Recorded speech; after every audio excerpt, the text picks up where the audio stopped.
দেখুন, আপনি একটা জিনিস বলুন, আমি তো ওনাদেরকে নিয়ে যাচ্ছিলাম, আপনি কেন মাঝখান থেকে এসে টানাটানি শুরু করলেন বলুন তো? হ্যাঁ, আমি বোঝাচ্ছি। ব্যাপারটা হলো ওনারা আমার কাস্টমার। হ্যাঁ, আমার গাড়িটা বুক করেছে, আপনার গাড়ি নয়। তা ভুল করে এই গাড়িতে উঠে পড়েছে। বোঝা গেল? বোঝেননি? বুঝতে হবে না। এই যে আপনারা, কি ব্যাপার? হ্যাঁ, কি দেখছেন হাঁ করে? চলুন আমার গাড়িতে, নামুন। আরে কি আশ্চর্য, এই গাড়িটাও তো পার্লারেই নিয়ে যাচ্ছি। আপনার কোথায় সমস্যা বলুন তো? কোনো কাজ নেই না সকাল থেকে ঝামেলা করা ছাড়া? আশ্চর্য। আশ্চর্য? যান না, যান, আমরা এই গাড়িতেই যাব। আপনারা এই গাড়ি বুক করেছিলেন? আপনারা এই গাড়ি বুক করেননি তো? আপনারা তো আমার গাড়ি বুক করেছিলেন। আমার গাড়িতেই আপনাদেরকে যেতে হবে।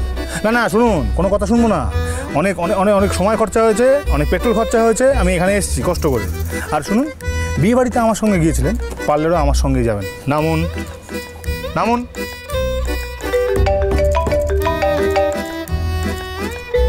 হ্যাঁ, এই যে আপনাদের বাড়ি থেকে ফোন এসছে, দেখুন দেখুন দেখুন। হ্যাঁ, হ্যালো। হ্যাঁ দাদা, দিদিদের কি পেয়েছেন? হ্যাঁ পেয়েছি, এই তো সামনেই। ঝামেলা করছে, ঝগড়া করছে, গাড়িতে উঠতে চাইছে না আমার, বলছে এই গাড়িতেই যাবে। না না, দিদিকে বলুন আপনার গাড়িতেই যেতে। শুনছে না, কি করব বলুন? সেই কথাটা আপনি আপনার অবাধ্য দিদিকে বলুন।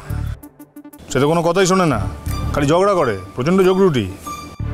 নিন, কথা বলুন। হুম হুম।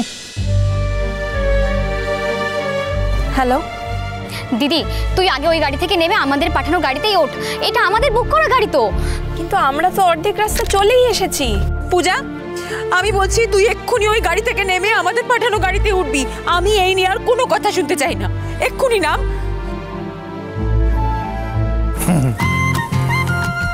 নেমে পড়ুন, নামুন।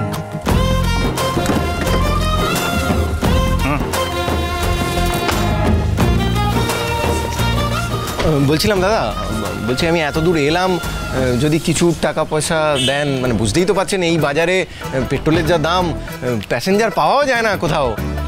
হ্যাঁ ঠিক, প্যাসেঞ্জার পাওয়া খুব কঠিন, পেট্রোলের খুব দাম। হ্যাঁ,